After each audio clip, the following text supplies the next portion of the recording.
हमारे जवान थे पुलिस के, उन्होंने यहाँ पर मेरे से नंबर लिया रात को लगभग 12 बजे करीब। क्या बोल के नंबर लिया?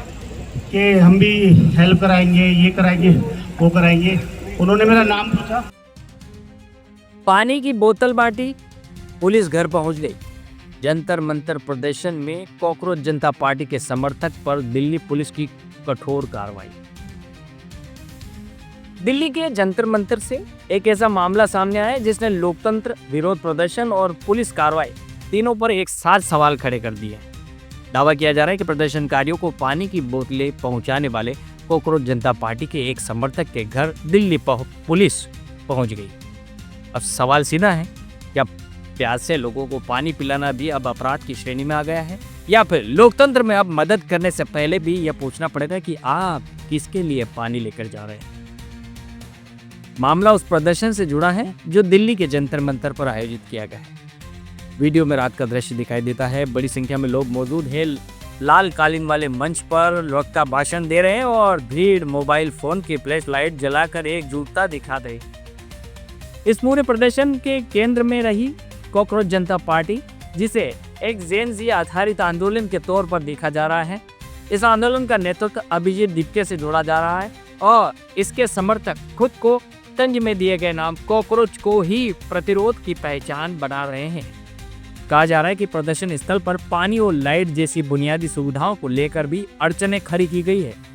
और इसी बीच जो लोग प्रदर्शनकारियों को पानी पहुंचा रहे थे, उनमें से एक समर्थक के घर पुलिस पहुंच गई। यानी तस्वीर कुछ यूं बनती है, एक तरफ मंच पर लोकतंत्र की बातें, दूसरी तरफ जमीन पर पानी की बोतलें भी संदिग्ध वस्तु की तरह देखी जाने लगी है। अब जरा इस पूरे मामले का व्यंग भी समझिए।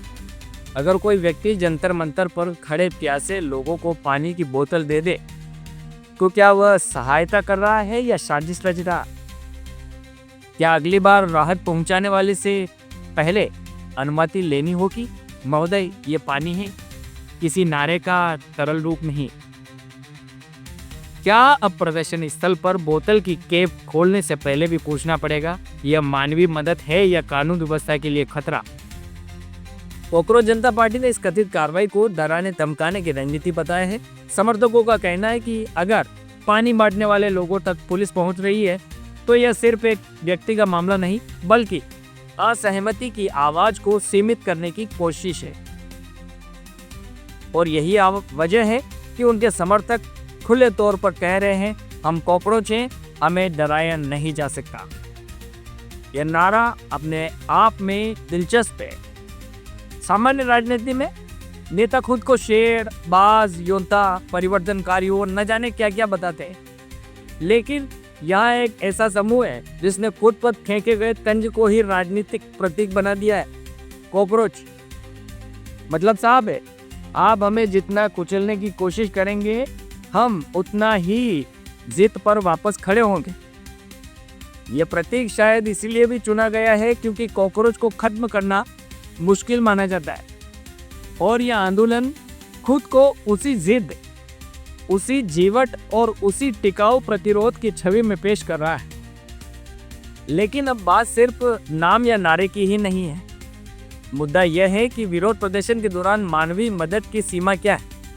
अगर कोई खाना पहुंचाए, पानी पहुंचाए, दवा पहुंचाए, फोन की फ्लैशलाइट जलाकर भीड़ के साथ खड़ा हो जाए, तो क्या वह नागरिक सहयोग है या प्रशासन की नज़र में संदिग्ध सक्रियता? लोकतंत्र में विरोध प्रदर्शन कोई नई बात नहीं है।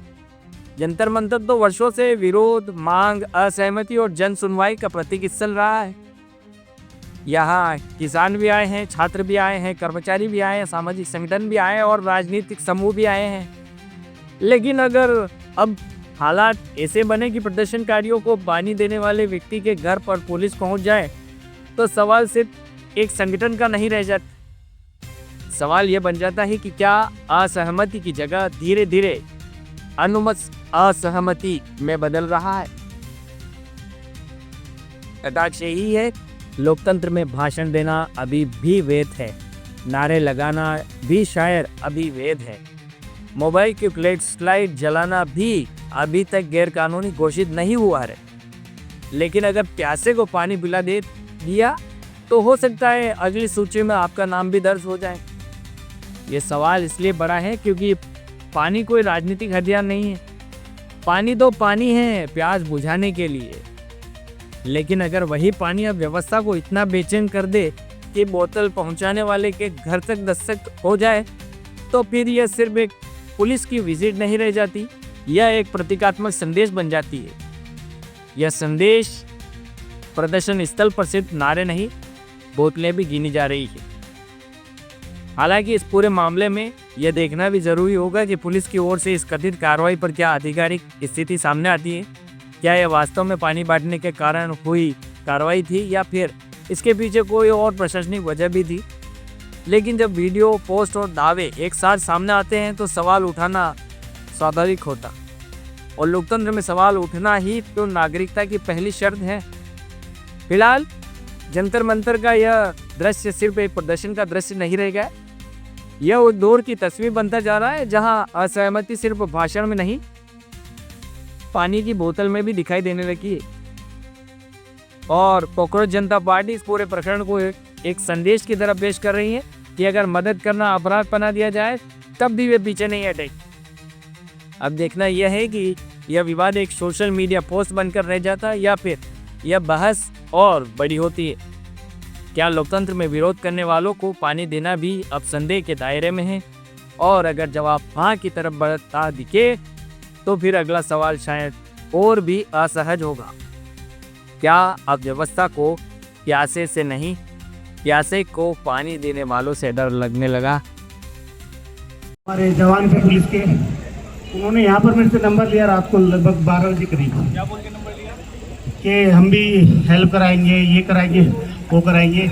उन्होंने मेरा नाम पूछा, मीडिया वाले ये जरूर दिखाइए, ये रिकॉर्ड करिए।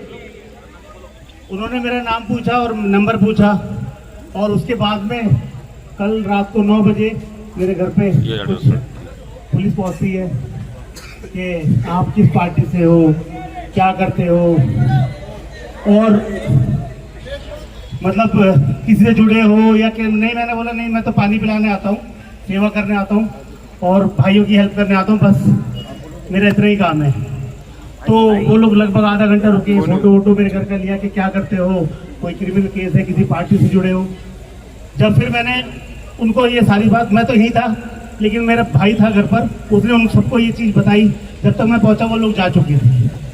तो इतनी से ये वो है, गुजारिश है, तो कोई नंबर मांगे तो दो मत, क्योंकि मैंने तो भाईबंदी में वैसे दे दिया कि भाई नंबर मांग रहे, लेकिन मैं सिर्फ हेल्प करने आया हूँ, यहाँ पर पानी पिलाने आया हूँ, लोगों की सेवा करने आया हूँ। आपका आंदोलन ये आगे बढ़ सके, आप किसी भी तरीके से मतलब परेशान हो, क्योंकि पिछली बार 6 तारीख वाले आंदोलन में देखा था मैंने, कई लोग बच्चे परेशान थे, कोई पीछे पानी ढूंढ रहा था, सब लोग ज़्यादातर पानी ढूंढ रहे थे उस वक्त। तो मैंने सिर्फ अपनी एक कोशिश करी, मैं वहाँ खड़े होकर पानी पिला रहा था। एक दिन पहले भी आ गया था मैं शाम को यहाँ पर, जिस दिन ये प्रोटेस्ट चालू होने लगा उससे एक दिन पहले ही मैं आके यहाँ पर मैंने अपनी जिम्मेदारी ली थी। और कुछ भी हो जाए, ये लोग कितना भी कुछ कर ले, लेकिन मैं अपनी सेवा यहाँ पर देता रहूँगा, आप भाइयों के लिए, आप छात्रों के लिए, युवाओं के लिए मैं यहाँ खड़ा रहूँगा। और एक बार उन्होंने मेरे से और भी लोगों के नंबर मांगे कि और मेरे फोन कर रहे थे, भाइयों से पूछ रहे थे कि और भी लोग हैं तुम्हारी टीम में, और भाइयों के भी नंबर मांग रहे थे कि और किसी का नंबर दे दो। तो मैंने उनको कोई नंबर नहीं दिया, और बस मैं तो आपके लिए आता रहूँगा, यहाँ पर मैं यही लगा रहूँगा आपके अंदर। बस बहुत बहुत शुक्रिया, धन्यवाद। मुझे लगता है पुलिस की बात नहीं है। कल जो लोग पानी दे रहे थे, कल जो लोग खाना ला रहे थे, उनके भी आधार कार्ड और पैन कार्ड मांग रहे हो आप लोग, क्या? नहीं, मुझे बताइए, जंतर मंतर पर आने के लिए अब हमें वीजा इशू करना पड़ेगा क्या हमें? इसके बाद अगर कोई भी पुलिस वाला आधार कार्ड मांगता है प्रोटेस्ट साइट पर आने के लिए, प्लीज मुझे बताइए। जंतर मंतर पर आधार कार्ड की जरूरत नहीं है आने के लिए। इस देश के नागरिक है सारे, बहुत सारे लोगों को, कल से मैं सुन रहा हूँ आधार कार्ड चेक किया जा रहा है लोगों का। झूठी बातें नहीं है, झूठी बातें नहीं है, झूठी बातें आगे आइए। स्पेशल मैंने अपनी फोटो निकाली है, फोटो में पुलिस वालों ने चेक किया। मैंने कहा फोन इतने सारे हो गए, ये कोई बात है? काउंट करो। ये आपका लड़का जो है सर, एक